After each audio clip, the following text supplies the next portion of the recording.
The Dark Crystal original motion picture adaptation. So then, so like this comic book is like I don't know if like folks are familiar with like the Dark Crystal was like a dark fantasy movie made with like very weird looking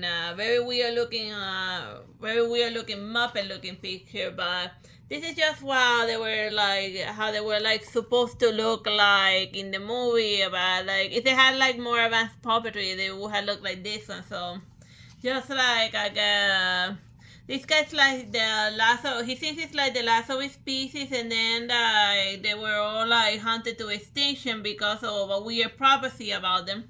And then like his master tells him to like something dark side and go get the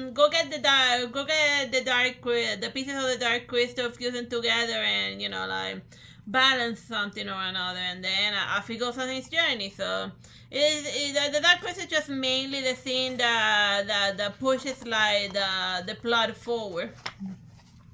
And then it switches to whatever the hell, to like what the bad guys are doing. And like, if anything, like what this manga brings in is it's like the action set pieces. They're like have slightly more production value, because like when I saw these action set pieces in like the movie, just looked like what they were, a bunch of like puppet stuff like bashing against each other. Like this so-called kids movie is more along the lines of like the black cauldron as far as that thing is concerned. So if you're like a fan of that, oh yeah, let me show you like the girl.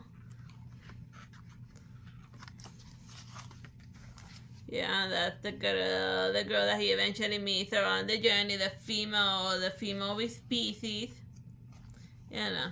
And then they both continue on their journey until she decides to be a damsel in distress at some point or another. But yeah, I didn't want to like spoil the ending in case you don't even know what a dark crystal is. But yeah, an epic fantasy story. Go on a journey, meet new friends, etc., etc. Well, since it matches well like the movie and stuff, and it's like amusing and very nicely drawn, it gets a nice solid 5 out of 5 stars. Bye bye, God bless.